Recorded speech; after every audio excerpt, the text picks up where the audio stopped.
Good afternoon, ladies and gentlemen. Today we are looking at AGNC Investment Corp. AGNC is a mortgage REIT, okay? Now, this company has a very high dividend yield, all right? It's over 14% as of the close of market on Friday. Now, I'm going to use this company as a bit of an example to show what I would look for in determining whether or not a particular stock is a yield trap, okay? Now, a yield trap is exactly what it sounds like, all right? It's a company that people buy because they see a high yield, but then they end up overall having their total return be absolute garbage because the stock price tanks even more than it already has. The dividend maybe gets cut. The business loses money, etc., etc. So there is no free lunch. So generally speaking, you're not going to get a high yield without some kind of risk or perceived risk, right? So first thing that you want to look at is what the company actually does, all right? So AGNC is an internally managed REIT that invests in residential mortgage-backed securities on a leveraged basis, okay? So right off the bat, leverage means debt, okay? The easiest example I can give you of what this would mean is say that you have a brokerage account with an average yield of 8%, okay? And then you decide to buy more of, whatever investments you're in that have that 8% yield, and the interest rate for your margin is 5%. Well, the difference between 8 and 5 is 3%. That's your spread, okay? So these guys are doing the same thing, just with mortgage-backed securities, where they're leveraged, so they're using debt to buy mortgage-backed securities. The mortgage-backed securities pay them some type of a yield, and they make money on the difference between how much they make on the securities and how much interest they pay on their leverage. Now, what has been happening to interest rates lately? They've been kind of going up, all right? So that could be our first signal that might be some tough times ahead for AGNC. Now, we can see what's happened over the past year just by looking at their most recent 10K, all right? So when you look at the balance sheet, you can notice some troubling signs, all right?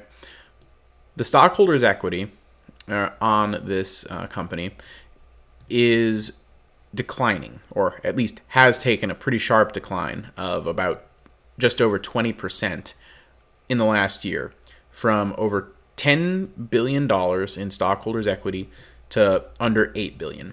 Now, stockholders' equity is the main thing you look at when determining book value for a company, okay? Now, that is the wrong direction. You don't want to see this happening on an MREIT, all right? Because I honestly generally look at their value, or at least the starting point for valuation, starting from equity and book value, sort of similar to how you would look at a bank.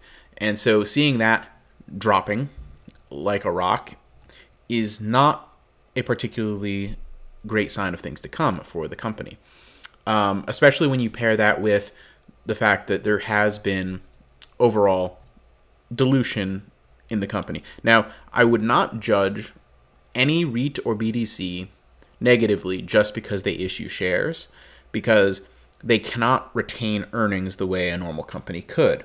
They have to pay out the vast majority to shareholders to get the preferential tax status of REIT or BDC designation. So if they were using this share issuance to grow their balance sheet, increase their dividend, etc., by using it to grow the company and grow their revenue, etc., I would say, hey, that's a good use of, issuing equity, right? However, in the case of this company, we just saw their balance sheet was decreasing, and honestly, the dividend used to be higher. We scroll back far enough here, and it was over 20 cents per share, and it is every so often just slowly decreased to 18, 16, and now 12, where it's been for quite a while. But with the hit they took to their balance sheet in the last year, and with interest rates potentially continuing to rise more, I think there's a reasonably good chance that the dividend is cut again in the future. And I think that is probably what the market is pricing in here. Because if you look at the market cap, it is a little bit less than $6 billion, and that is a discount to that current equity. But again, that equity took a hit, a pretty big hit, and I think the market is simply anticipating a continuation of this trend. And this is one of those instances where, just on the surface of it, I more or less agree with the market on this one.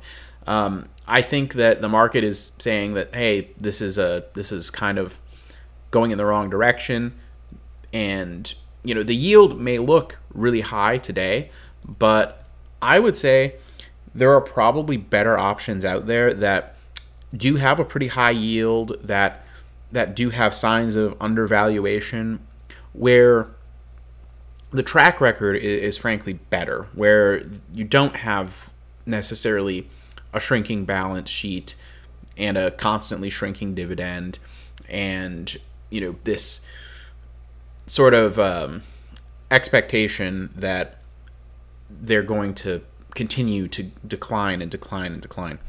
Now, that's just my opinion. I mean, I may not be correct, but I think that there's enough red flags here and enough better options out there that I would probably just move on and look for something else, okay? So if you like what I'm saying and it makes sense to you, give the video a like. If you want to continue the conversation more, please do so in the comments. Also, going to link the Discord. I don't advertise that nearly enough, so I'm going to work on my self-promotion a little bit here. And, I hope to see you around. Please and thank you. Have a good one.